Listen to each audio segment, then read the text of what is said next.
Merhaba Papatya Örgü Dünyası YouTube kanalıma hoş geldiniz. Bugün sizlerle beraber şöyle giyilebilir şal da diyebiliriz, hırka da diyebiliriz.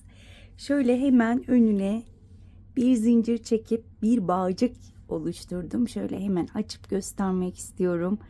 Bakın şöyle iki tane uzun şerit halinde modelimi ördüm. Şuradan birleştirdim. Daha sonra uçlarına püsküllerimi taktım. Bir de şöyle zincir çekip bir bağcık yaptım. Gördüğünüz gibi karşınızda çok şık giyilebilir şal ya da atkı diyebiliriz arkadaşlar. Yapımı oldukça kolay.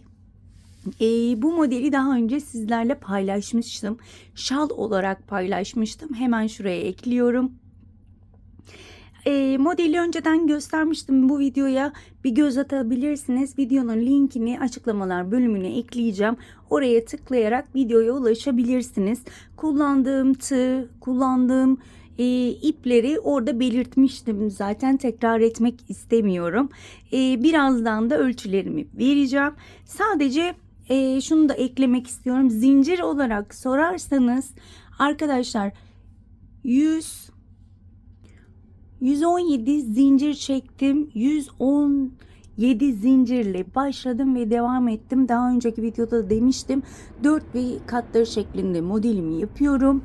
Evet arkadaşlar, isterseniz hemen bu güzelliğin yapımına geçelim. Geçmeden önce minik hatırlatmamı yapmak istiyorum. Biliyorsunuz ki kanalım tamamen ücretsiz.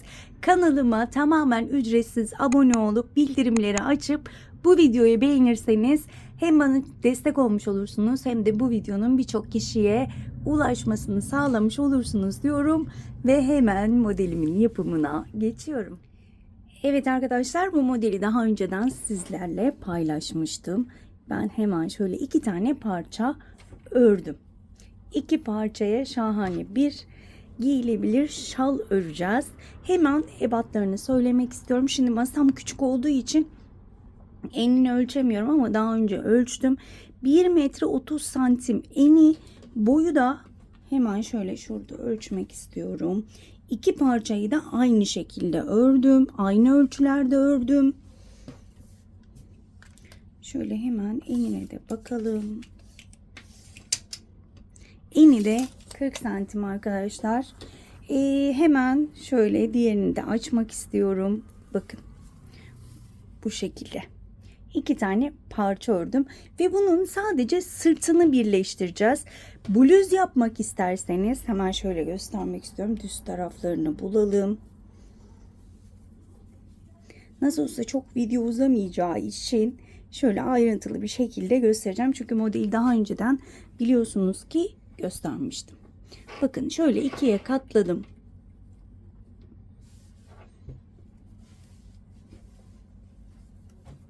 Aynı tarafa gelecek şekilde katlıyorum.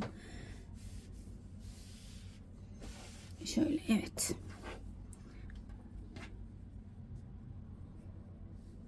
Şöyle tam katlamaya özen gösterelim. Eşit olması gerekiyor çünkü. Evet. Kamera tam manasıyla almıyor ama eminim ki görülecektir. Şöyle ikiye katladım. Ve bu sırt bölümünü ne kadar uzunlukta kapatmak istiyorsanız o kadar uzunlukta kapatabilirsiniz. Ben şöyle daha önceden ölçmüştüm. Şöyle 39-40 santim civarı birleştirerek kapatacağım. Burayı kapatalım. Daha sonra eğer bluz yapmak isterseniz hemen onu da göstereceğim size. Şöyle kamerayı yakınlaştırıp hemen nasıl birleştirme yapacağımızı göstermek istiyorum. Evet arkadaşlar, birleştirmemin biteceği yere kadar şöyle bir ayraç taktım.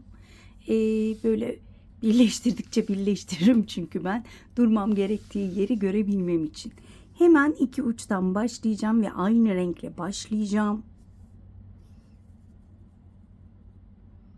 Şöyle ipime bir düğüm atıyorum. Ve şurayı şu şekilde alacağım, daha kolay birleştirme yapabilmem için. Bakın. Şöyle öncelikle buradan başlayacağım. Daha net nasıl gösterebilirim onu ayarlamaya çalışıyorum. Bakın. Şöyle bir buradan alacağım ilmek. Bir de karşıdan alıyorum. İlk ilmeklerden. Şöyle bakalım. Tam karşılıklı gelmesi gerekiyor. Evet.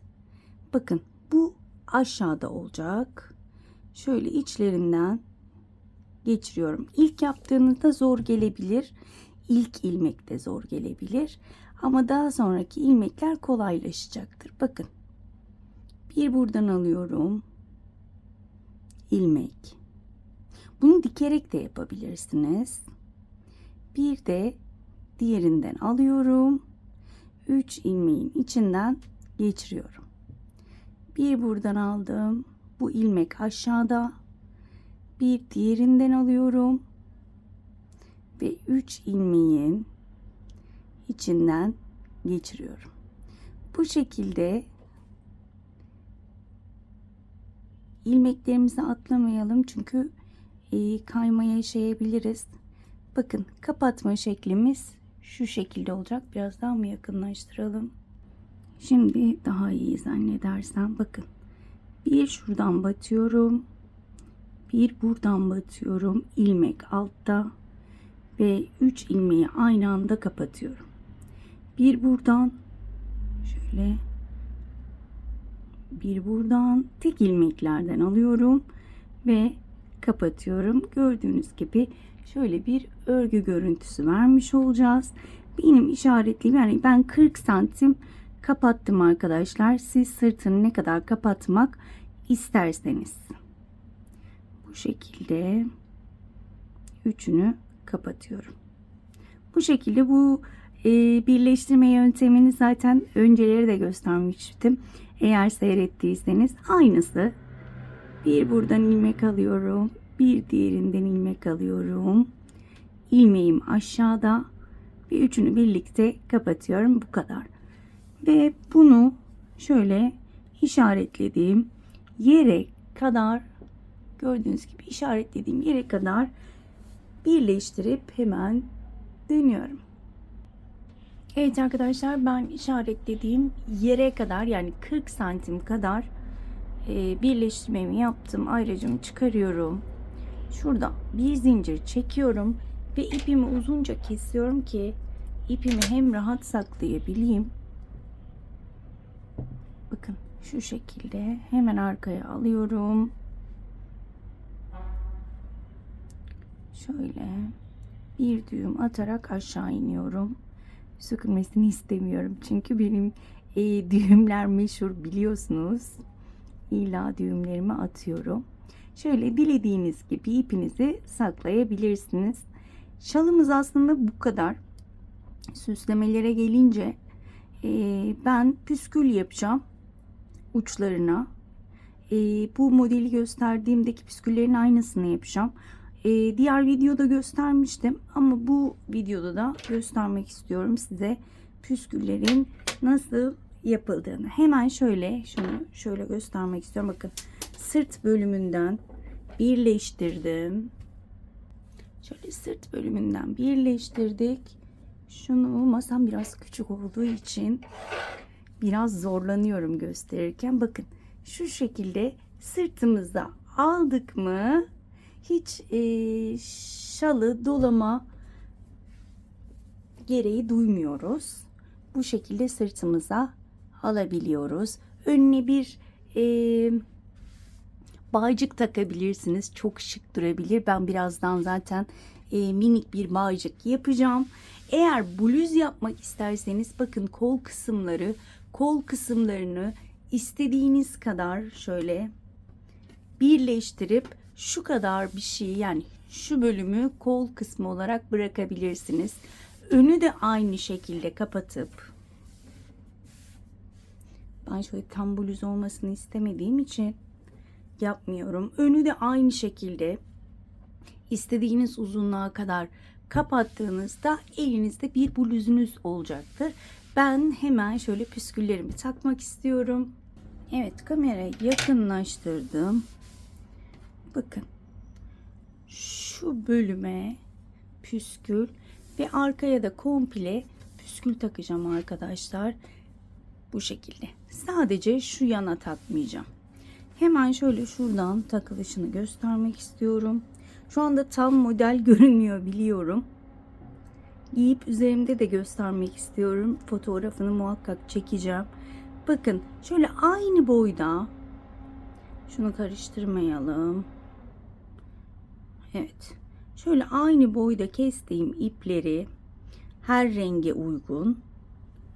Şöyle aynı boyda 25 kere doladım, onu da söyleyeyim. Şöyle bulduğunuz kitapçık, küçük bir şeylere dolayabilirsiniz. Ben 25 kere doladım ve bakın şöyle ilk trabzanın arasına geçiriyorum. Şu şekilde içinden çıkaracağım. Zaten diğerinde de göstermiştim ama yine dayanamadım. Evet.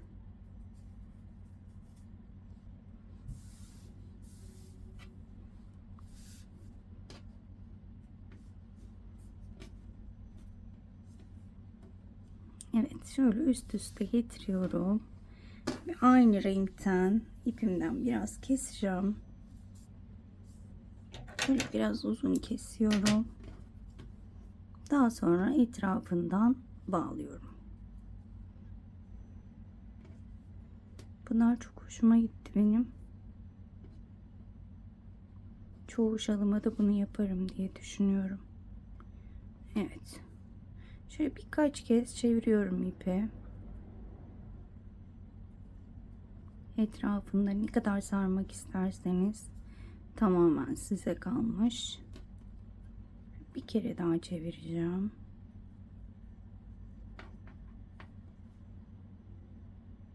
Evet, arkaya getirip şu şekilde 2 kez düğüm atacağım. Birinciyi attım.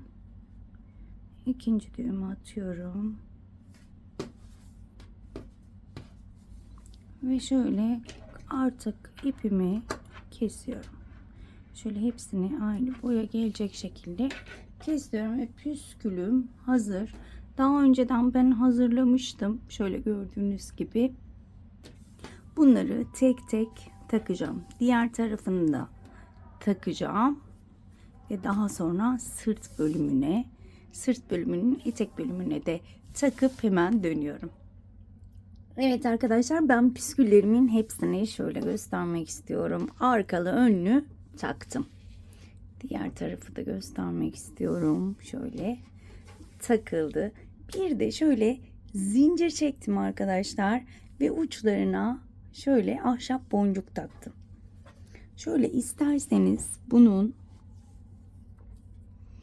şu şekilde hemen önünden geçiriyorum. Üzerinize giydikten sonra buraya bir düğme de takabilirsiniz. Ama şöyle bir zincir sanki daha çok hoş duracak gibi geldi bana. Şu şekilde önünü kapatabilirsiniz. Üzerinize giydiğinizde gerçekten çok şık duracak. Şu anda model çok görünmüyor ama üzerinize giydiğinizde muhteşem bir şey olacak. Az önce dediğim gibi eğer bluze çevirmek isterseniz önünü ve şu kolunu şöyle kolunuz girecek şekilde birleştirirseniz bunu direkt bluzede çevirebilirsiniz.